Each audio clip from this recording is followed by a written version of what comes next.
Hello guys, आज जो हम शुरू करने वाले हैं वो है BCOC 134, जिसकी फुल फॉर्म है बिजनेस मैथमेटिक्स एंड स्टैटिस्टिक्स। तो इसमें जो आज हम बोलने वाले ये है हमारा असाइनमेंट 2022-23 का। यहाँ पर हम लिख भी देते हैं, ये जो है ये हमारा असाइनमेंट है 2022-23 वाले स्टूडेंट्स के लिए, जिनका दिसंबर 23 में जिनको असाइनमेंट सबमिट करना है ना, ये उनके लिए क्वेश्चन है। तो इसमें इस वीडियो में जो है हम BCOC 134 का बिजनेस मैथमेटिक्स एंड स्टैटिस्टिक्स का जो असाइनमेंट है उसके प्रैक्टिकल क्वेश्चंस हम इसमें डिस्कस करेंगे। थ्योरेटिकल क्वेश्चंस के लिए तो जैसे कि मैंने आपको पहले वीडियोज में भी बताया है, हम थ्योरेटिकल क्वेश्चंस के लिए तो हम दूसरी बुक भी रेफर कर सकते हैं या दूसरे अदर सोर्सेज भी हैं, पर प्रैक्टिकल क्वेश्चन को समझने में हमें थोड़ी सी प्रॉब्लम आती है। तो वो समझ जो है वो आप यहाँ से आप अच्छे से समझ सकते हैं। तो इसमें जो पहला प्रैक्टिकल क्वेश्चन था वो था क्वेश्चन नंबर 7, जो कि था at what rate % compound interest per annum with ₹640 amount to ₹774.40 in 2 years। अब इसमें हमें क्या दिया हुआ है, इसमें हमें क्या निकालना है, हमें रेट % निकालिए। एट व्हाट रेट %, मतलब कितने रेट % पे हम 640 को इन्वेस्ट करें कि 2 साल बाद उसकी जो वैल्यू हो जाए वो हो जाए 774.40। अब इसमें हम क्या करेंगे, अब जब हमसे पूछा है व्हाट रेट % तो हम रेट को क्या आर मान लेंगे, रेट हमारा हो जाएगा आर। तो अब हम क्या करेंगे, फॉर्मूला क्या होता है, 640 को अगर हमें रेट दिया हुआ होता और ये बाई चांस हमें नहीं दिया होता, बाई चांस ये मान लो ये हमें नहीं दिया हुआ, तो 640 इंटू इंटरेस्ट अगर हम कर देंगे तो हमारा ये आ जाना चाहिए प्रिंसिपल। तो वही फॉर्मूला मैंने इसमें लगाया कि 640 1 प्लस रेट %, जिस रेट % पे होना चाहिए। अब रेट % तो गिवन है नहीं, तो हम इसमें आर लगा देंगे, ठीक है। और 2 years यहाँ पे बोला हुआ है, तो 2 years और ये 774.40, मतलब ये हमें दिया हुआ है कि ये इतना है। तो अब ये हमारी बन गई इक्वेशन। तो इस इक्वेशन से हम क्या करेंगे, ये जो हमारी इक्वेशन बन गई, इस इक्वेशन से हम आर की वैल्यू निकाल लेंगे। जैसे कि 774.40 divide by 640 is equal to 1 plus R का स्क्वायर। अब ये जैसे कि हम ये आया, इसको हम अंडर रूट कर लेंगे तो यहाँ से स्क्वायर हट जाएगा, 1 plus R 1.10 is equal to 1 plus R. अब इसमें से 1 को हम इधर ले जाएंगे, 1.10 minus 1 is equal to R, 0.10 is equal to R %, क्योंकि रेट जो है वो हमेशा % में होता है, क्योंकि यहाँ पूछा है व्हाट रेट %। तो फिर हम क्या करेंगे, परसेंटेज, तो परसेंटेज को नंबर में कन्वर्ट करने के लिए r is equal to 0.10 into 100 करना पड़ता है, तो r इज इक्वल टू 10%। अब इसमें हमसे पूछा था व्हाट रेट %, तो ये हमने बता दिया 10%। अब हम क्या करेंगे, अब हमने ये निकाल दिया, तो हम इससे मान नहीं सकते ना कि हमने निकाल दिया तो ठीक है। अब हम क्या करेंगे, हम इसकी चेकिंग करेंगे। तो चेकिंग से हम क्या करेंगे, इंटरेस्ट हम मान लेते हैं कि हमें जो है 640 हमारे पास पैसे थे। फर्स्ट ईयर में कितना होगा, 640 पहले साल में 10% इंटरेस्ट मिला होगा, तो ये हो गया 64।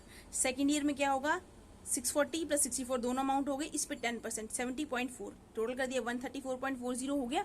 अब हम करेंगे, हमने जो प्रिंसिपल इन्वेस्ट किया था वो था 640 प्लस में 134.4, दैट इज 774.40। तो ये क्या हो गया, हेंस प्रूव्ड। जो हमने पहले अपनी इक्वेशन बनाई थी वो यहाँ पर प्रूव हो गई। अब आते हैं हम क्वेश्चन नंबर 2 में।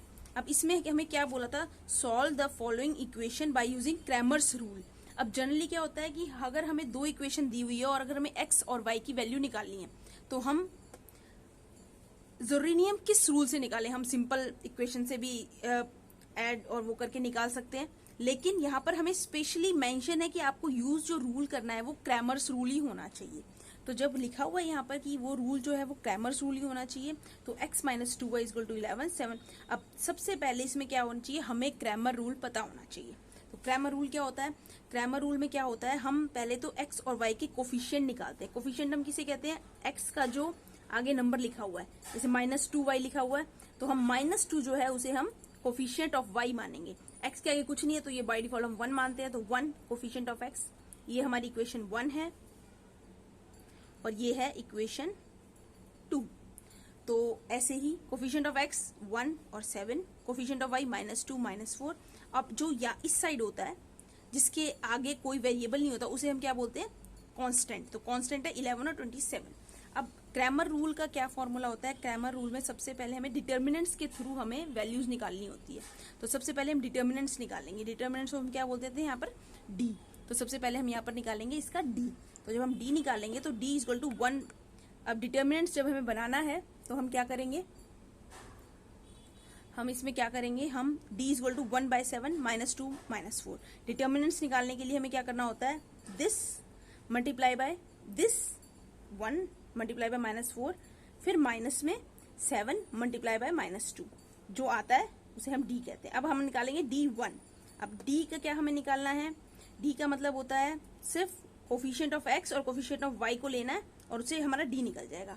अब d1 का मतलब क्या है, हमें कोफिशिएंट ऑफ x की जगह कांस्टेंट लेने हैं और y एज इट इज रहेगा, वो होगा d1। d2 ऐसे ही हमारा d2 क्या होगा, y की जगह कांस्टेंट और x रहेगा सेम। तो अब पहले हम d1 निकालेंगे, x को हम रिप्लेस करेंगे बाय कांस्टेंट, x का जो coefficient of x is replaced by constant. तो 11 27, यहाँ पर कोफिशिएंट ऑफ x में यहाँ पर 1 था ना, 1 की जगह 11 और यहाँ पर 27, then y as it is रहेगा। अब वैसे ही हम करेंगे 11 मल्टीप्लाई बाय -4 माइनस में 27 मल्टीप्लाई बाय -2, यह आ गया हमारा 10। सेम एज इट इज हमें d2 निकालना होगा by replacing the y bye constant. ये सेम है 1 7, यहाँ हमने y को रिप्लेस कर दिया 11 और 27, सेम हमने ऐसे ही इसको हम इसको ऐसे ही करेंगे। 1 इंटू 27 माइनस में 7 इंटू 11, ये आ गया। अब हम निकालेंगे x की वैल्यू।